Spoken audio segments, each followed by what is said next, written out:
Hey, how's everybody doing? My name is Gio Perez, and welcome to Llama Talk. Today we have somebody very special here. He's not only a director, he's not only a producer, fight choreographer, but he's a master of Krav Maga, and his name is Master Jacov Bresler. How are you, sir? I'm good, good. Thank you for having me in here today. It's a pleasure. I'm losing the World Cup game because of you, but I'm glad to be here. Awesome. Okay. Well, anyway, the first thing that I wanted to ask you, and I know that a lot of people out there want to know, and that I want to know, is the origins of Krav Maga. Where did it come from? History. Who was the founder? Well, there is two systems that we're dealing with in Israel mainly. One of them that everybody around the world knows, it's called Krav Maga, which means, the translation means contact fighting. Krav Maga was basically developed by the first Israeli freedom fighters in Israel before the state was actually a state, 65, 66 years ago. But it wasn't called Krav Maga. The origination was called Kapap, Krav Panim Le Panim, meaning face-to-face combat, which was in development 10, 15 years before Krav Maga even came around, and was given down, handed down to some Zionist or Jewish, or whatever you call it, young guys that were then fighting for the freedom of Israel or the creation of Israel, and they were bringing, Jews from World War II and a lot of immigrants to Israel at the time. Right. They studied and learned and trained in the British Army under the SAS and people like that at the time were the best commando, underground, face-to-face, hand-to-hand combat, best fighters around in World War I, World War II. So, they learned from those guys the basic techniques, the training. Since the British mandate was in Israel, they would not allow them to actually carry weapons. So how do they defend their kibbutz or their moshavim, which is little small communes that they lived in at the time? They learned the kapap, basically, and they organized. And at the time, the basic kapap was an empty hand and a stick. Right, and I believe that most of the experience of kapap was evolved because of the social environment that was happening during that time. So that's how it was able to evolve. It evolved basically because the country evolved. As you know, Israel is one of the most involved countries in the world. Besides being one of the most troubled places or known in the world, it's also one of the most modern, one of the most evolved places in the world for having a 6.5 million people population and being a small dot on the map. They probably one of the strongest nations in the world in creation and things like that. So they created the system on the basics of that. You have to learn the weapons that people carry, right? How to defend yourself against them empty-handed, and also how to utilize the weapons when you carry them, or work with them one-on-one. Kind of like what they teach special forces and the SEAL team and stuff like that. Because you were in the special forces. Yes, I was.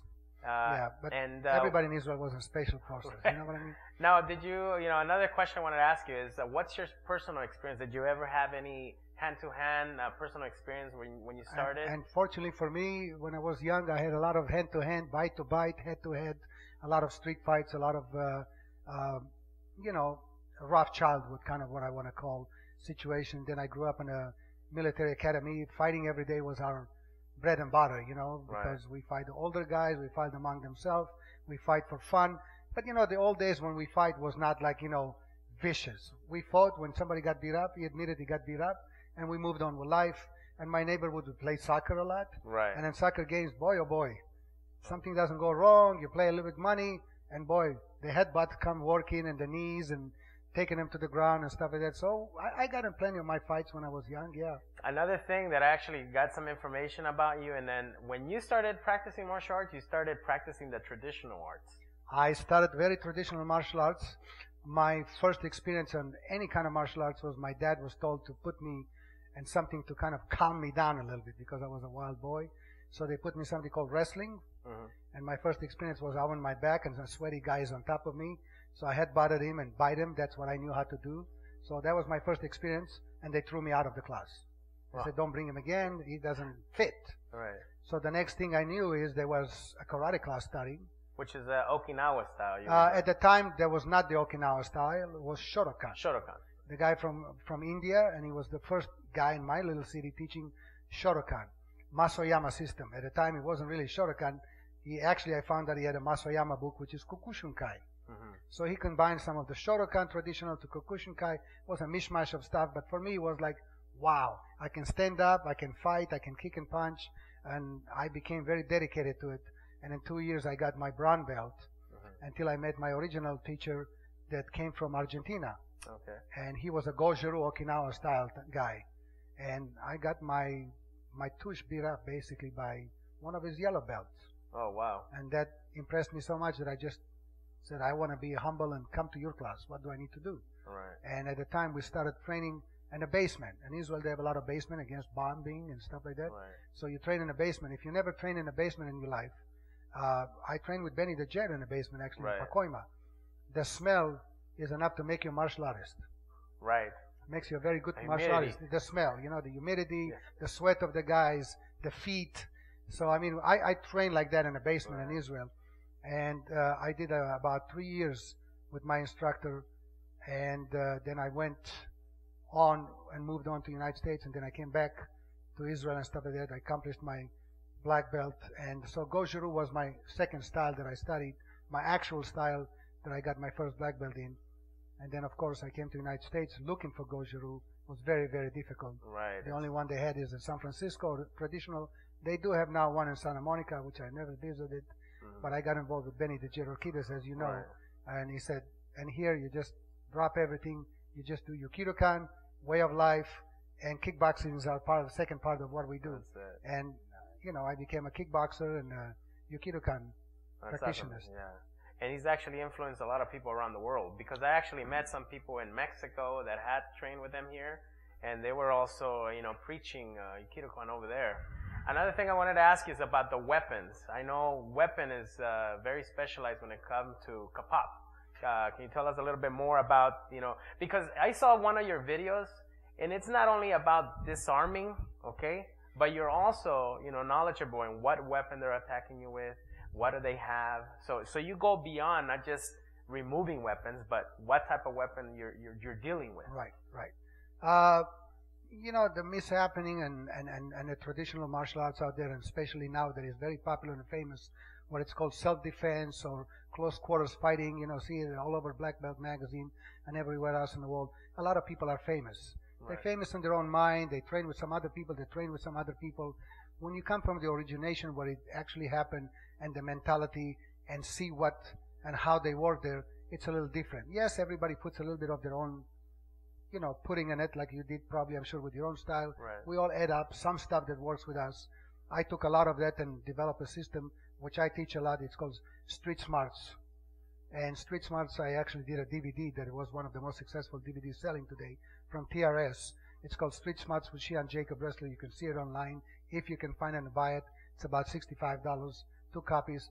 I was informed that it is one of the most informative DVDs that is out there, because most people show techniques and they hit and they show. I made sure that we covered it, that we showed the techniques, that I explain what and why you do it. And I think that is very important. There is a lot of great martial artists there.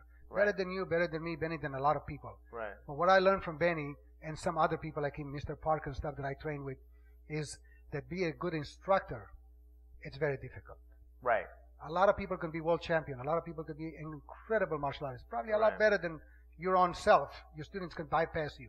Right. But being a good instructor, Right. teaching the method and why and how, and behind the details of why you do what you do, and what are you compressing when you do a little finger lock or you do a wrist lock, and what are you, applying it to the body as a general, not just, Right. okay, we do the finger lock, punch him once and he's out, and then the guys are kind of wondering and they rely on it. See you next week. Well, the people that, what I call false advertising or false feeling of security. Okay, you learn a couple moves and then you go on the street and you try the moves, and the punk in the street just punches you once and you're out. Yeah, So that means that nobody really explains the method of philosophy of fighting, what you fight. So when we go back to weapons, everybody carries weapons today. Right. But the most important thing is that the good instructors, you right away know that they're teaching not fancy schmancy stuff against knives or sticks, because that will never work. Right. And I don't care who they are. They could be the best of the best, Filipino, Chinese, Israelis. The bottom line is, when I have a knife in my hand, I have a deadly weapon. Each part of it pokes, cuts, slices. So all those nice blocks and things that a lot of people teach in their style, and it's so hard to remember under stress when your heart is pumping 150, 160 beats per minute and your adrenaline is rushing. Some people freeze, some people only remember one move, and that move could be the one that kills them. Right. So the point is that You to only get understand one chance this, out right, there. to understand that no knives, as I teach in my classes, no knives go out there in the air and attack you without Right. having a person behind it. Right. No guns that pointed at your shoots without having somebody holding it, pulling the trigger. So the first and foremost important is to get to that person Right. and his mind and his intention, Right. and always assume that he's going to hurt you to the max. Definitely. So hurt him first. Definitely. If you hurt him first, the knife is obsolete. The gun is obsolete. The stick is obsolete. Because a person that is hurt badly, maximum damage and a minimum amount of effort is what we teach, is not capable of actually shooting you, not Right. capable of actually stabbing you. Awesome. It's easier said than do. Right. Of course, it takes training. But what's good about the Kapap, what's good about the Krav Maga that made it so famous around the world, we teach simple methods of muscle reflection reaction. And actually, women are taking a lot. Women they're loving big it. in, Women Krav loving it. Maga. I had a few women students that actually had more confrontation with their husbands or boyfriends Right. than I had with Yeah. guys, and knocked the hell out of them. Right. Because it's an Because instinctual reaction. it's to the point, you guys. Right. Krav Maga and Kapap. I've seen it work. I've actually been in class with him, and it's to the Once. point. No. To the point. I've seen him since I was a kid, so I That's know true. I know what he's doing. The other thing I wanted to talk to you. Do you think now I believe MMA is it's its own style? Do you think they would benefit from Krav Maga, Kapap? Would they benefit I believe that anybody would benefit from it, because there is, unfortunately, and as much as greatest and respect and admiration I have for the physical endurance that these MMA guys can have and take. Right. I mean, in a street, you wouldn't be able to take as many punches as you take in a ring. Right. You know that. You boxed Yeah. before, you kickboxed. When you have a mouthpiece, even that little thing in your mouth does not allow your tongue to be bit, does not allow your jaw to get out of place. Right. If people understand the physiological and psychological part of fighting, that why the knockout game is so popular and looks so good, because a guy can walk up to you and just with one punch knock you out. When you go, wait a minute. So the MMA guys must be Superman, because they get punched like 20 times. Right. And they're not knocked out. Right. Well, they punched with gloves on. They punch with a mouthpiece. They still have protection. They still have They rules. still have, They still have rules. and they still have some rules, Yeah. If I come up to you and I just hit you in the eye once, the rules are out of the door, Right. right? So you can be a great boxer, a good MMA guy. If I poke you in the eye, you see what the guys happen in MMA. They get poked by accident. They're like, hey, wait a minute. They want to I stop the can't whole fight. fight. I They can't stop. fight. I don't want to Right. fight no more. They get kicked in the groin. Hey, it's automatically. Give them Right. 5 minutes to rest. Right. So that's the difference in a street. If you teach people to automatically just go to the eyes, to the groin, to the throat, then I tell people, and women especially, psychologically, mentally, to understand.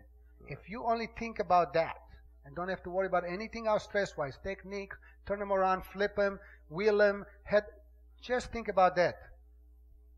All eyes, all huevos, all throats are the same for any guy. Right. 6'5" or 5'1". They'll come down the same way. Come the Doesn't same matter. way. So if you get to that point of articulation where you teach people, poke the eyes, hit the throat, hit the groin, basically we teach three things. Right. Teach to disorient it, stop the blood flow, and, the oxygen.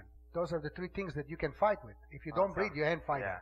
If you don't have blood flowing to your brain, you're out. Right. You know what I'm saying? And if you're disoriented, you can't fight too good. Right. So those are the three things that if you teach that methodically and you imply it in some simple scenarios, against the wall you get choked, on the ground somebody's on top of you. But, reality as close as possible to reality, that what happens in real life. So the same thing goes to weapons. When we deploy a knife, everybody likes to work with knives like they use in the military, 17 inches long. People don't carry 17-inch long knives anymore in the street. Yeah. Most people carry something nasty, small, compacted like this. Right. That fits just in one hand. Right.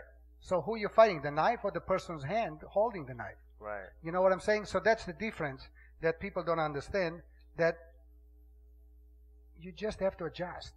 When people used to fight with the long, it was a military system. They have the commando knife in here. You pull it up. You come in a trench. You're fighting the guy. Block, hold this. Your life is on the line. It works. Right. But when you get in the street now, that 95% of people in the street walking have some sort of a knife, especially if it's legal now, with a clip on it to carry. Or the law says, as long as you can see it, you can have a sword on your throat, on your belt. Right. You can carry it around. Then, especially in the neighborhood we're living in, you know. I mean, that means everybody's got a weapon. Yeah. Everybody's a walking weapon around. So you got, you know, today you pick up a baseball bat, a stick, a brick. Anything. That's a weapon. It'll break your face. It'll break your head. You can see the guys at the Dodger Stadium. A couple punches, couple hitting with a ball, and the guys are paralyzed. Bottle, anything. He's gone. He's in a wheelchair, you know. So at that point, I tell people, what would you prefer to be? Yeah. You prefer to be carried by 6 or judged by 12? Right. When you fight for survival only. You don't fight to show off. It's not a point fight. It's not an MMA fight. It's not even a boxing match. Right. It is a fight for survival. So the system in Israel is called exactly. Isadrut, meaning survival fighting.